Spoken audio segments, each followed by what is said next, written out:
It's a basic theme in the Buddhist teachings that we want to develop the good things that are already there. We all come with good potentials. We all have some forms of skillful mental states. And the problem is that they're not usually given that much a chance to develop, because we move back and forth. Sometimes the mind thinks in skillful ways, sometimes it gets overcome by greed, anger, and delusion and goes off in unskillful ways. Back and forth like this. And nothing really positive has much of a chance to grow. And so when we meditate, the Pali word is bhavana, which means to develop, to increase. So that's what we're doing, is we're increasing the things that are already there. Like the breath. Ordinarily the breath comes in, goes out, and there's not that much to it. But if you focus your attention on it in a steady way, as you tune into the breath, you find that the sense of ease grows greater and greater and greater. It's like the sun shining on a seed. If the seed is left in the dark, it won't sprout. But as the sun shines on it, okay, things come out. It sprouts, leaves, roots, turns into a plant. But if the sun is shined on it just a little bit, it'll start to grow, and then if it's dark again, it'll stop. So what we're going to do is shine on it constantly and give it a chance to grow constantly. Like the vegetables up in Alaska during the summer. They have all those hours of sunlight, so they grow at amazing rates.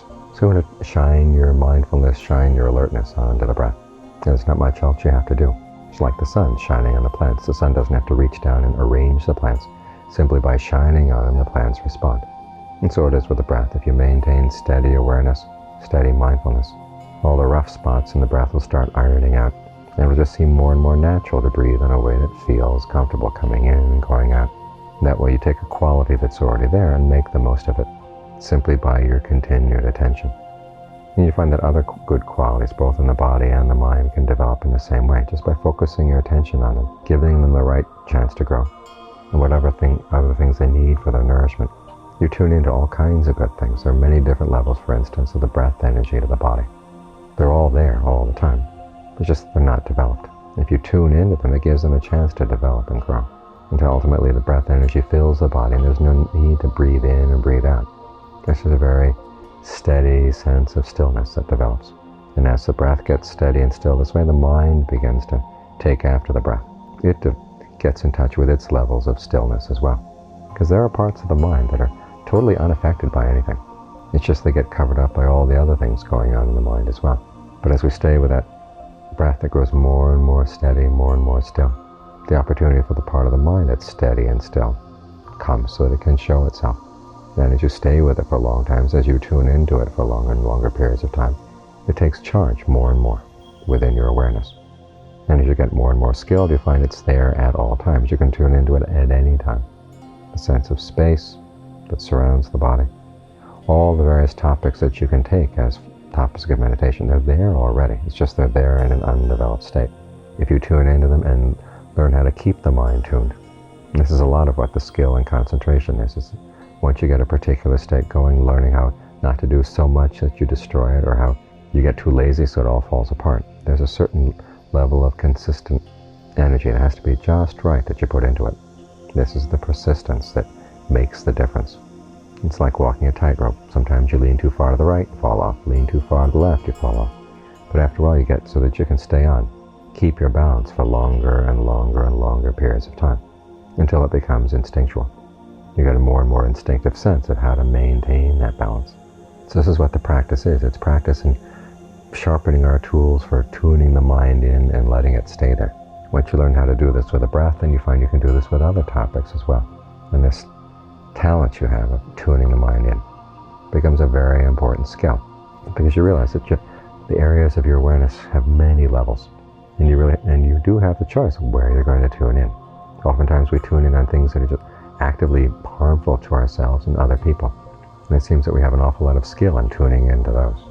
Greed, anger, and delusion are things that are very easy to keep track of, and you keep adding fuel to them, adding nourishment to them, so they grow and grow and grow. But it requires more skill to focus on things that are actually beneficial for the mind. And you have that choice. As long as the mind has to depend on what they call a support, the aramana. Try to choose a good support for the mind, like the topics of concentration. And you realize after a while they're not there only when we're sitting here with our eyes closed. They're there all the time. An important part of the skill is learning how to tune into them whenever you need them. So when the things outside or things in the body are in a turmoil, okay, there's a certain level of awareness you can tune into. So at the very least, you're not caught up in that turmoil. And as your skills get sharper and sharper, you can begin to cut through the turmoil, see exactly where it comes from, what allows it to happen, and what you can let go of that can stop it. So this ability to tune in and stay tuned is an important part of the meditation. In other words, you stop what they call channel hopping, channel jumping, channel surfing, whatever. I haven't watched TV for a long time. But you put down the remote control and you just stay tuned to this one thing, the breath.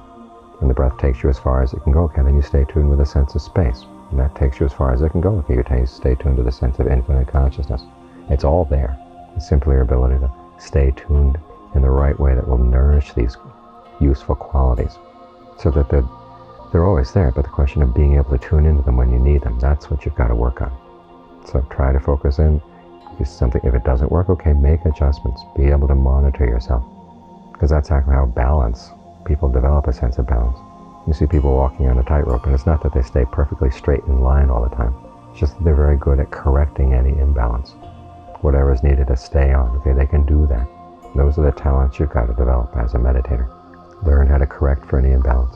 This is what the Buddha was talking about when he talked about attention and intention having a feedback loop.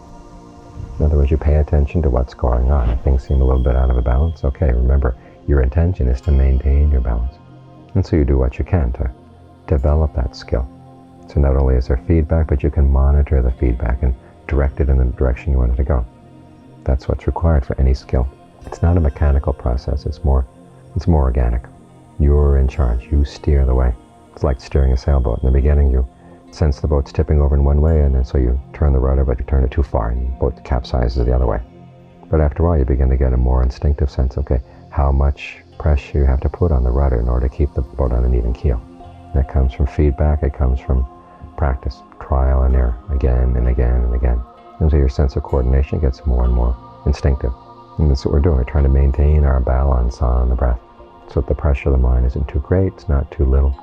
It's just right to keep that sense of comfortable breath going and allow it to spread and nourish the whole body so that you become sensitive to more refined breath sensations. It all develops from these basic qualities of mindfulness and alertness, paying attention to what's going on, paying attention to what you're doing, and making adjustments so you can keep the mind fine-tuned. This is the skill that you work on as you're sitting here with your eyes closed, and it's the one you should also work on at other times of the day, throughout the day, because the basic survival of the mind depends on this. It's not that the issues you have to deal with in meditation come up only while you're here with your eyes closed. They're out there all over the place. And so you want to be able to take these skills that you've mastered here and apply them all the time. At the end of the meditation, you can say, okay, the meditation period is over, it's time to stop. That doesn't help anything at all. You're just practicing the tools that you need for real-life problems, real-life things that are going to knock you off balance if you're not careful. But just remember that the good things there in the mind are always there. The potential for them is always there. It's just a question of learning how to locate them and keep tuned into them. And that's what makes all the difference.